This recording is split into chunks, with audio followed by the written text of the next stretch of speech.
I have an interesting story. So 2 years ago, in 2020, I did a video that was kind of like this one, right? I was comparing the 2020 MacBook Air against some Windows alternatives. And I reached out to some companies. I was like, hey, I'm doing this video, and they would send me these review units. I kind of checked them out, picked up my favorites, and I made the video with that.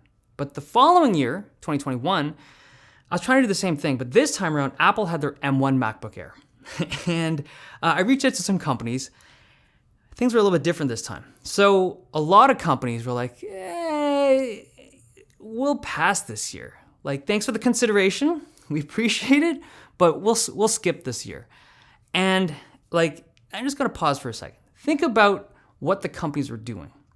They had an opportunity to showcase a laptop of their choosing against the M1 MacBook Air, and they were skipping because they knew that Apple product was so good. It was well priced, $999, fantastic performance, great keyboard, great screen, killer battery life, like record-breaking battery life. You just had this Giga Chad laptop that you just don't want to go up against. So many companies were just like, nah, we're not gonna do it this year. But 2022, we went out again. Asked the companies, and a lot of companies this year wanted to put something into the ring. So here we have it. Now, this year, I think the reason why this is happening is because Windows laptops are a lot better, but it's also the pricing. This product from Apple is $1,200 at the base, and it's like $1,200 or $1,300. It's a little bit more if you want to get like a non-gimped version of this product. So it's a more expensive device with better products to choose from in the Windows camp. We got ourselves a video. Okay, the M2 MacBook Air is a very nice laptop. It's super thin, it's super light, it has MagSafe charging, it's got a great keyboard with Touch ID, solid trackpad, even such a thin device, and the screen, with its notch, is a fantastic display that's rocking a 1080p webcam. It has a better CPU than M1, a much better GPU than M1, but it's still a fanless system. So if you push the system super hard, it'll throttle at the top end. But this overall is a fantastic laptop. It's just expensive. It's $1,200 or $1,300 to start, and it goes up. But this year, there's some really nice Windows devices that are very comparable in terms of the experience that you're getting. These are three of my favorites. So the first is the XPS 13 Plus. This to me is the best looking Windows laptop on the market, and it's a very powerful system. They've engineered this chassis from the ground up to be able to pump more wattage into the chip and cool it off. It's an expensive system, starts at $1,300. It's basically the same kind of pricing as the M2 MacBook Air, but this has a beautiful screen, super thin bezels, excellent image quality, and it has an infrared camera for facial biometrics to log in. The keyboard deck is very unique. It has a trackpad that is basically invisible. There's no beginning and end to it. It's just this middle area that has the kind of trackpad capabilities, uses haptics like a MacBook. It's nice to use and just looks so nice. And the keyboard, also unique looking, but it's a very nice keyboard to type on. This is just a kick-ass system. The RAM is baked on, but you do get replaceable storage. So if you ever want to upgrade it down the line, or if something goes wrong, you have to replace it, you have access to that. And you also have really nice speakers. These are look way better than I expected and way better than you would expect. Like, of all the thin Windows devices I've used, this is seriously the best. If you care about audio, this is one of very few Windows devices that has actually good speakers in them. It's strange that it's an XPS device, but the downside to this device is that the GPU in here isn't great. It's running Intel's Iris Xe chip, and it's starting to show its age. Same with battery life. So when you're doing light tasks, it's not bad, but if you push the system hard, the energy inefficiency of Intel's chips starts to show. This just cannot keep up with Apple's MacBooks. So it's a great option, but if battery life and or GPU performance is extremely important to you, there are other options available. One of those is this thing here, the Asus Zenbook S13. So this is running AMD's new Ryzen 6000 series chips, and it's very energy efficient and also has a very capable graphics component, the Radeon 680M. It does come in at $1,300, but it has 16 gigs of RAM and 512 gigs of storage. But the display is an OLED panel, and this thing looks really nice. So it's bright. It's got very punchy colors. It's nice for watching videos, playing some casual games. Everything looks really vibrant on this panel. Now the keyboard is a solid keyboard. It's comfortable to type on. It's pretty easy to get used to, but the trackpad down here has this neat feature where you can hit this button down here, which enables this number pad, which you could use for some rapid fire number crunching. The CPU in here is fast, but it's best for short bursts of multi-core performance.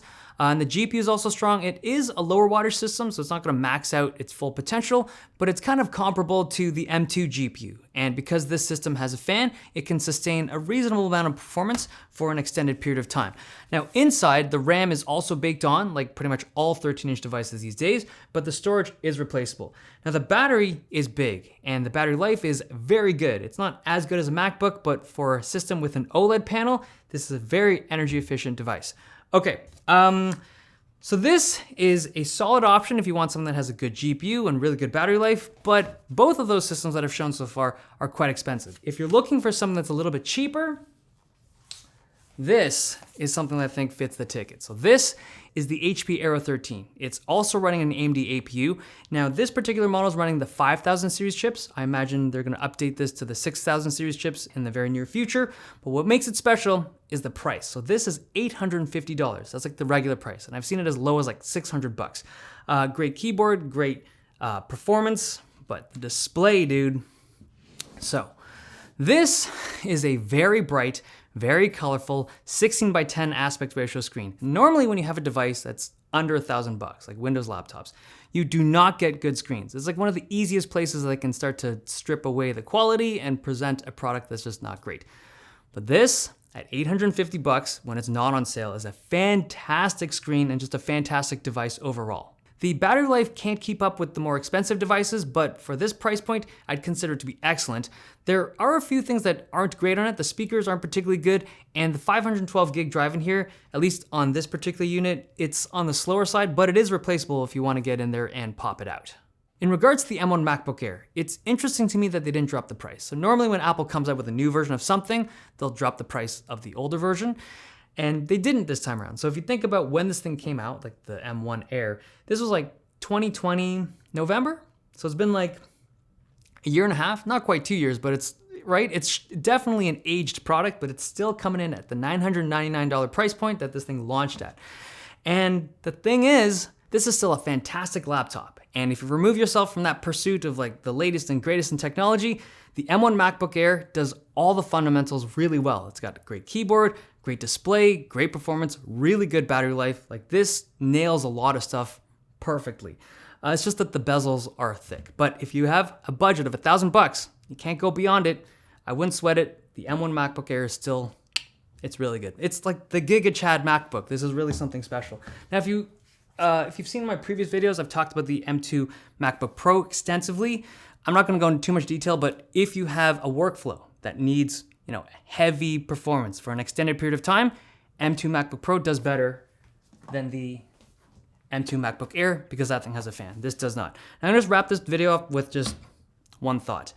Okay, I think a lot of this conversation today exists because this product, the M2 MacBook Air, bumped up in price by 20-30%. Because if it didn't, like imagine Apple decided that this would be a $1,000 machine and they bumped this thing down to like $800 or $900, it would have been great for Apple users because this new MacBook Air wouldn't have cost anything more, but it would have had a huge impact on the Windows laptop market. In fact, I feel like if that had happened, I would have reached out to some companies. Do you want to participate in the M2 MacBook comparison? They'd all been like, nah, we're good. I really think that. Okay, there you go. The M2 MacBook comparison.